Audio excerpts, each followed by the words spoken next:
오늘 하나님께서 우리에게 주신 말씀은 마가복음 2장 1절부터 12절까지 말씀입니다. 마가복음 2장 1절부터 12절까지의 말씀입니다.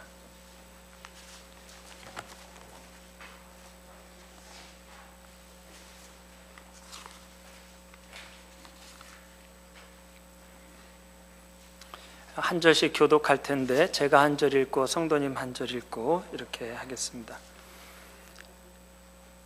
수일 후에 예수께서 다시 가버나움에 들어가시니 집에 계신 소문이 들린지라.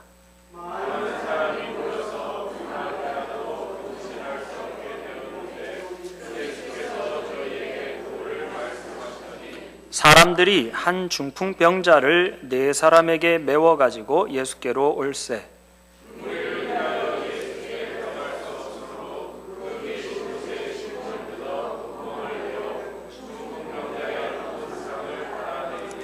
예수께서 저희의 믿음을 보시고 중풍병자에게 이르시되 소자야 내 죄사함을 받았느니라 하시니 이 사람이 어찌 이렇게 말하는가 참람하도다. 오직 하나님 한 분 외에는 누가 능히 죄를 사하겠느냐.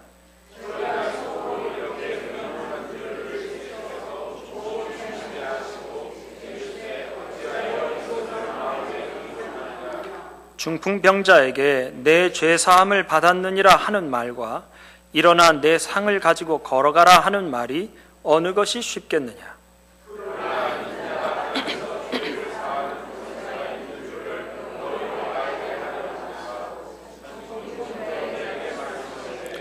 내가 내게 이르노니 일어나 내 상을 가지고 집으로 가라 하시니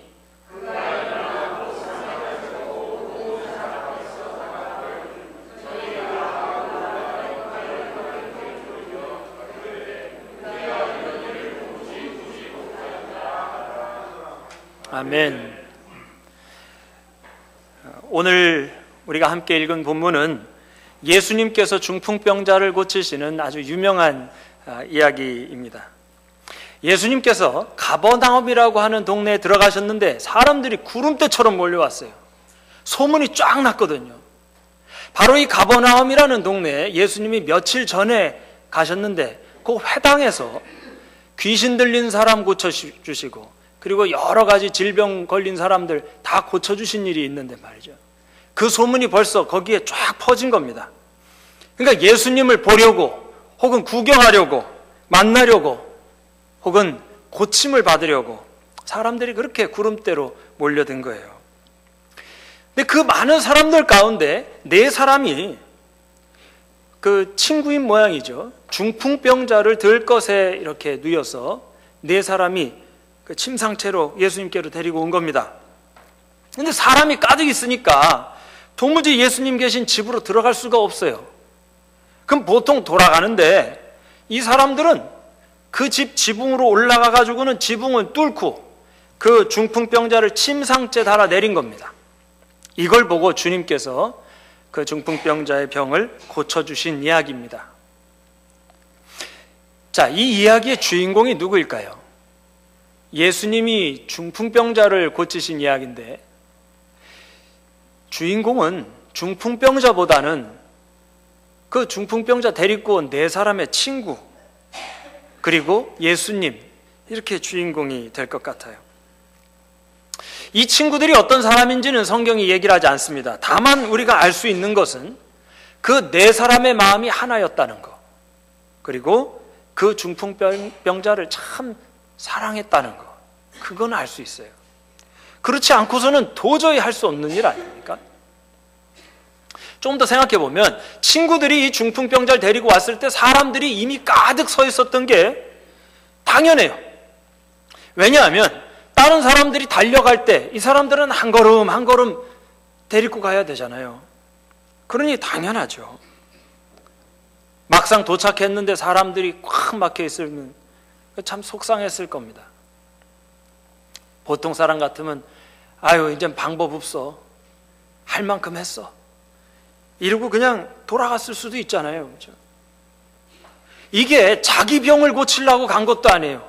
남의 병 고치려고 하는 거 아닙니까? 그럼 이만큼만 해도 사실 훌륭한 거예요. 그죠? 근데 이 친구들은 여기서 포기하고 돌아가질 않네요.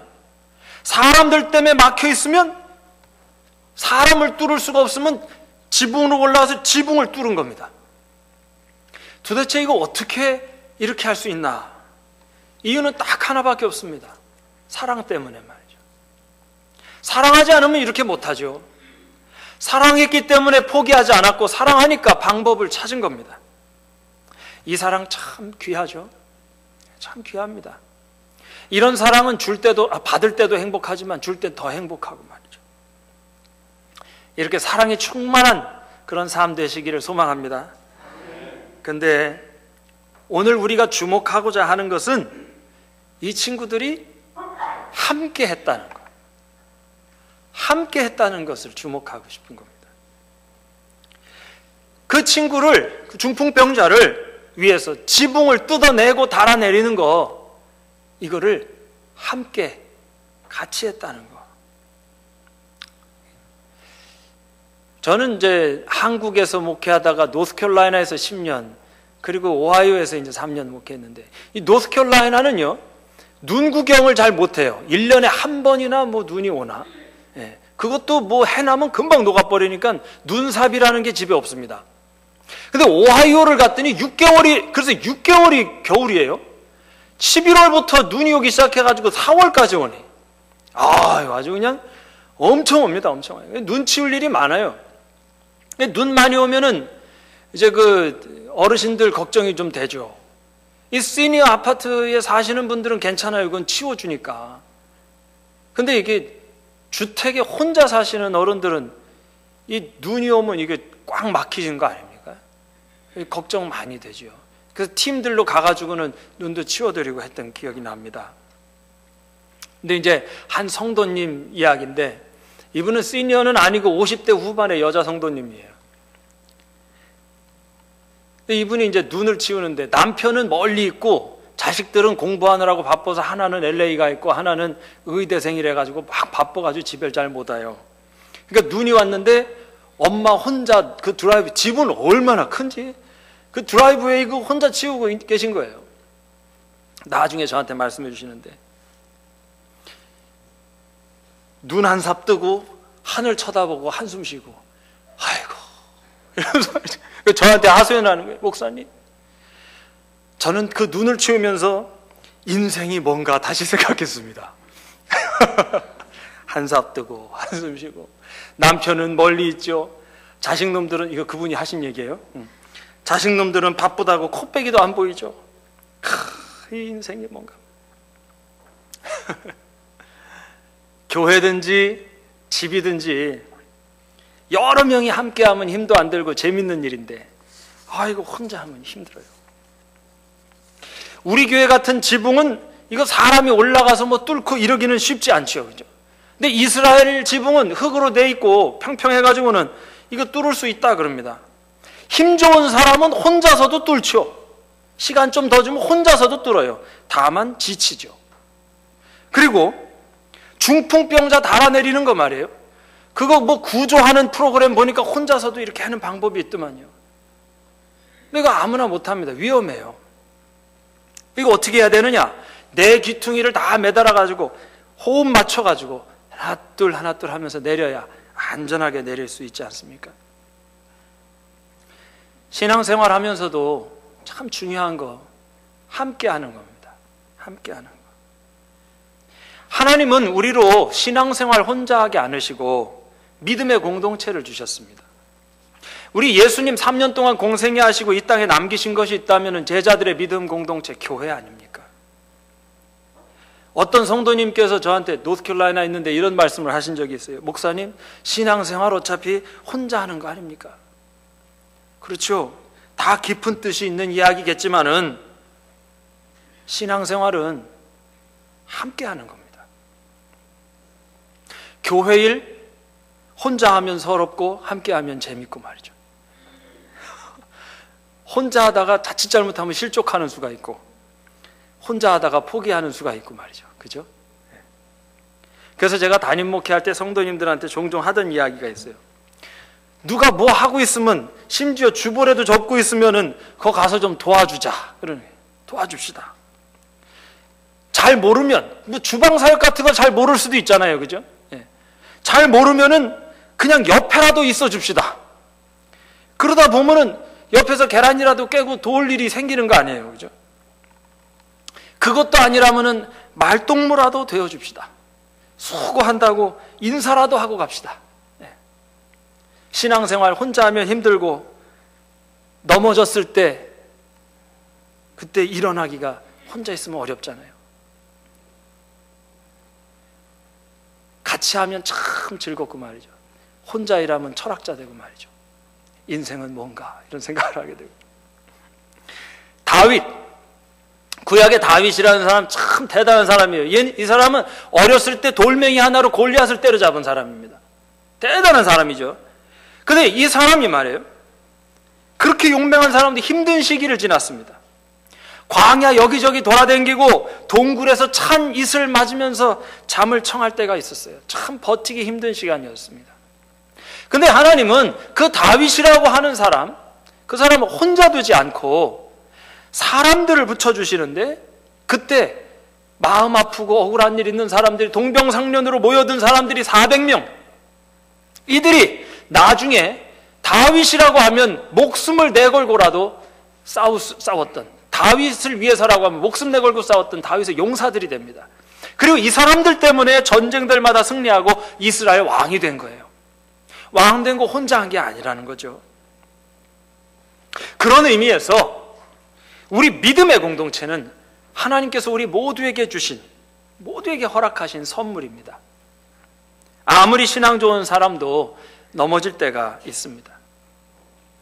혼자서 일어나기 힘들 때, 혼자서 버티기 힘들 때가 있지만은 함께 격려하고 사랑하고 축복하면서 다시 회복하고 다시 일어나는 것, 믿음의 공동체의 축복입니다. 믿음의 공동체가 있을 때 혼자 할 수 없는 일들, 혼자서는 못하는 일들이 가능하게 됩니다. 우리 함께 예배하는 것 말이죠.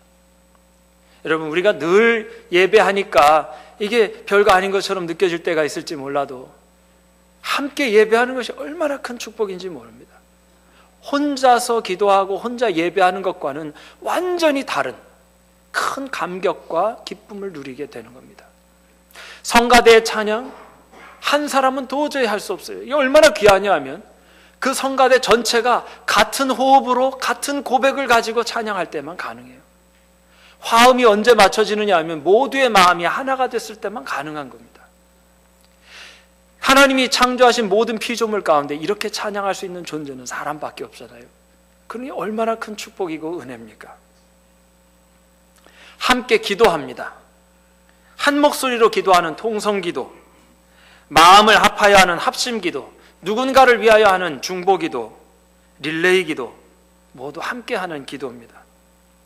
하나님이 이걸 얼마나 기뻐하시는지 마태복음 18장 19절 20절에 예수님 뭐라 하시냐면, 진실로 다시 너희에게 이르노니 너희 중에 두 사람이 이 땅에서 합심하여 무엇이든지 구하면 하늘에 계신 내 아버지께서 저희를 위하여 이루게 하시리라. 두 사람만 모여서 기도해도 하나님께서 들어주실 정도로 하나님 기뻐하신다는 거예요.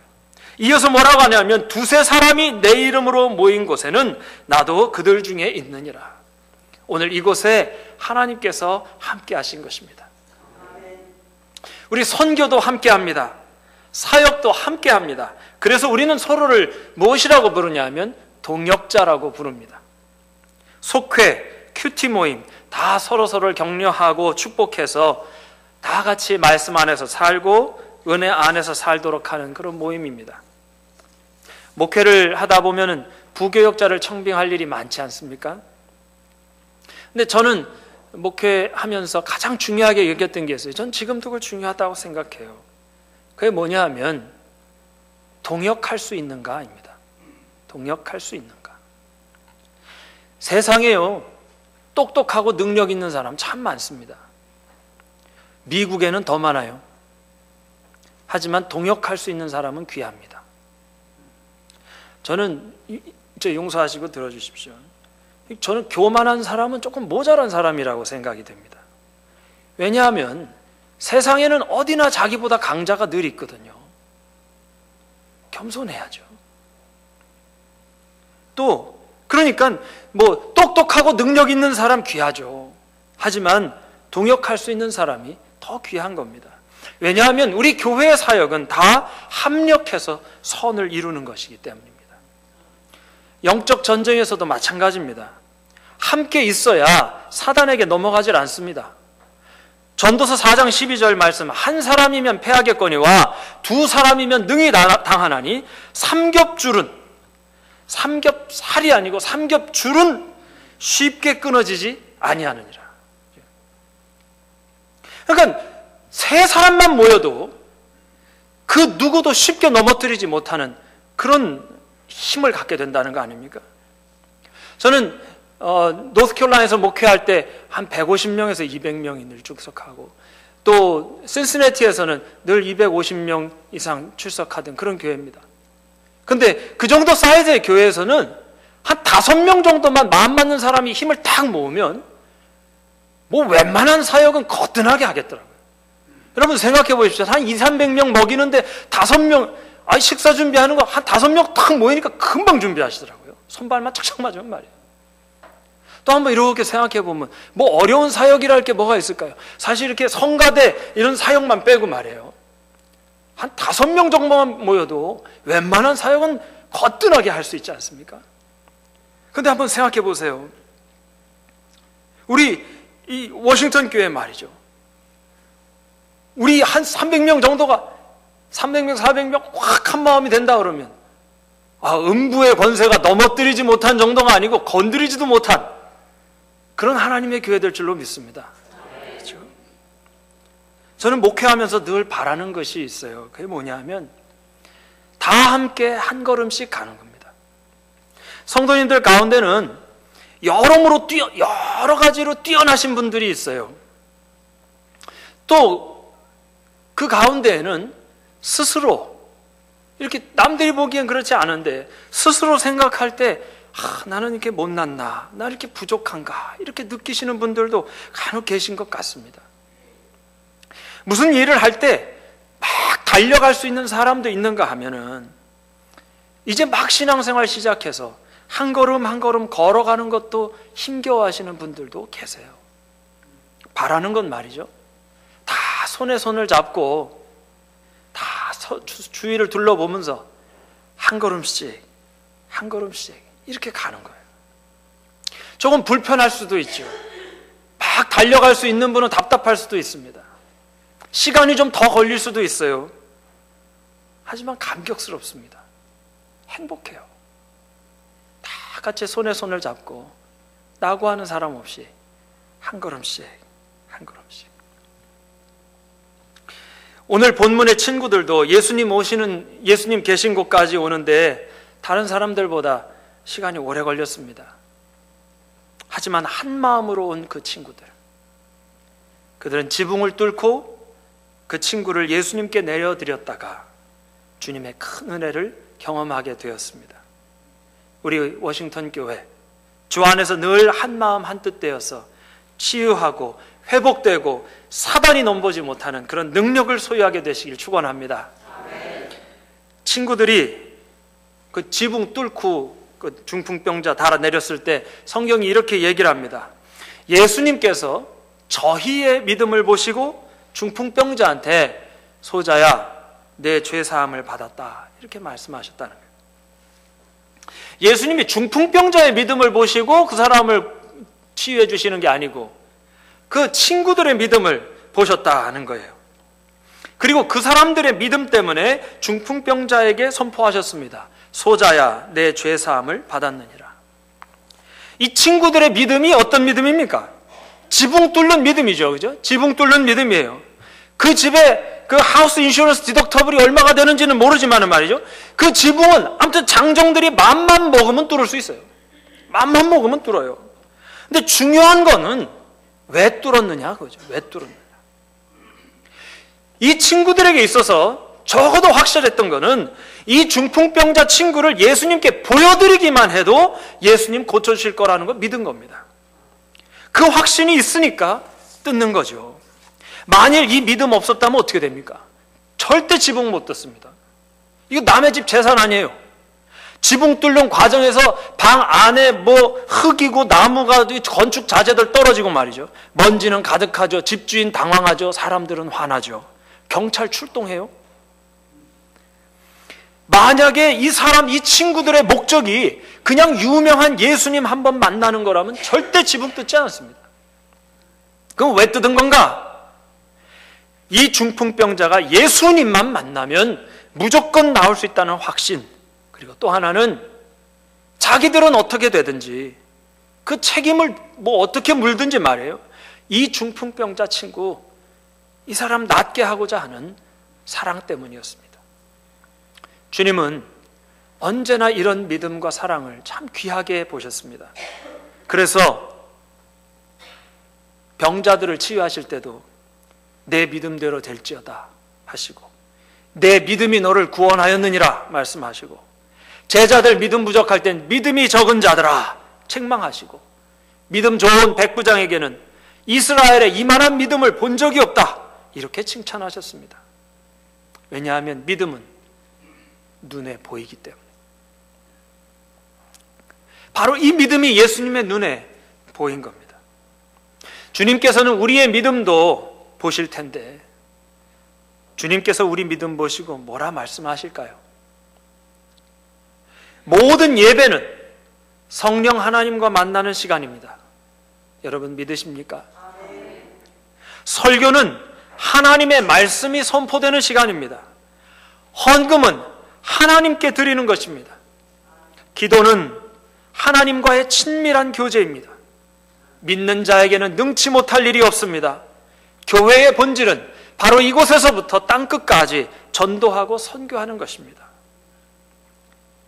이 믿음을 주님께서 바라보신다는 겁니다.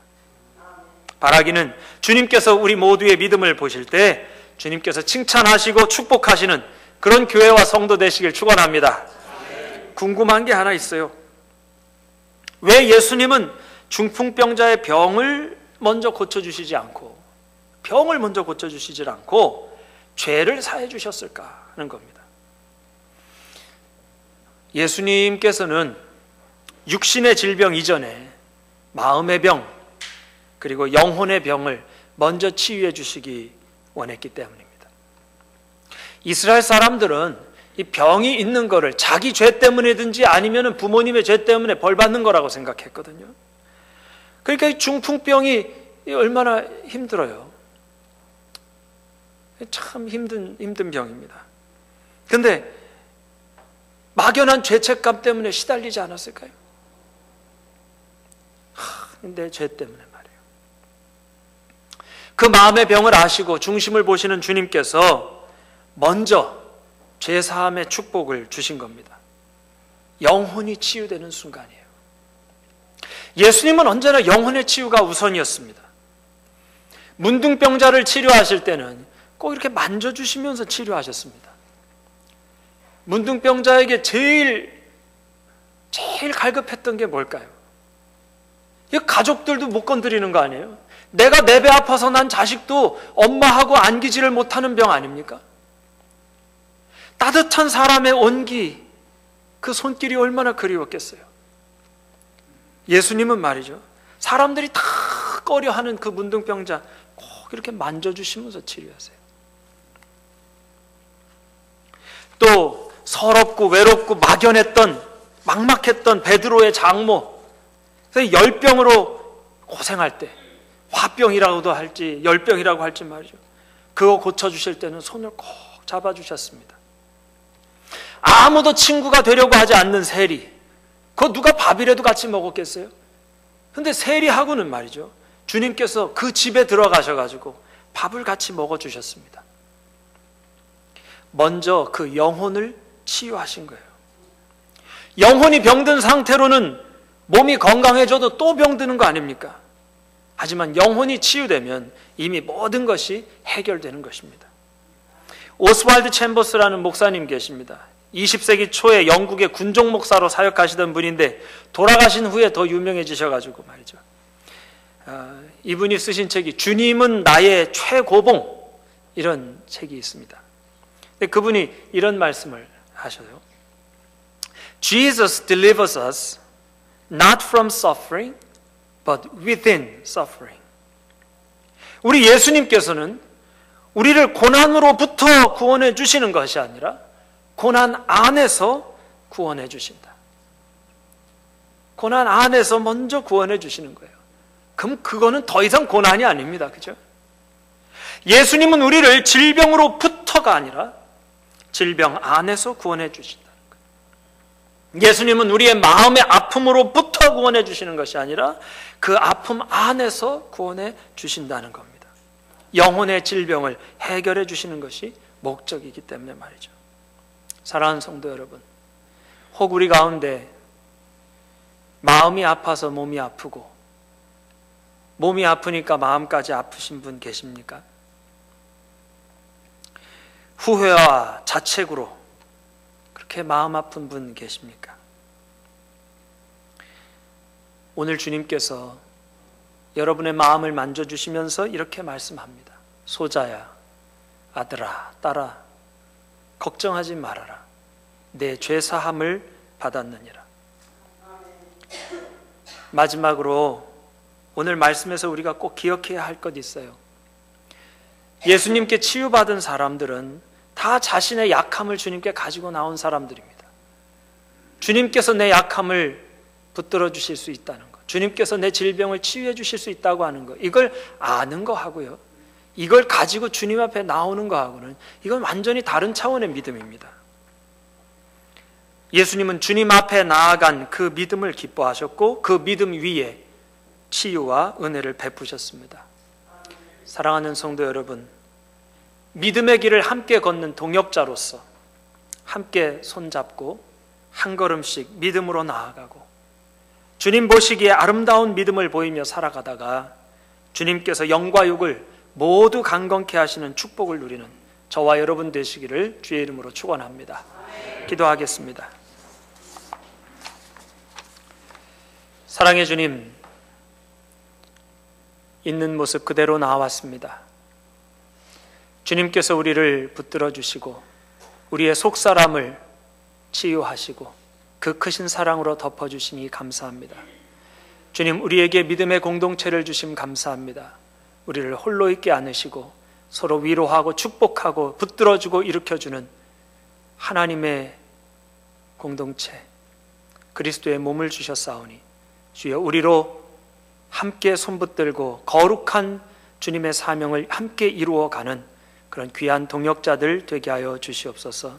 날마다 주님 앞에 한 걸음씩 한 걸음씩 더 가까이 나아가다가 주님의 위로와 은총에서 한 걸음도 떠나가지 아니하는 그런 인생 되게 하옵소서.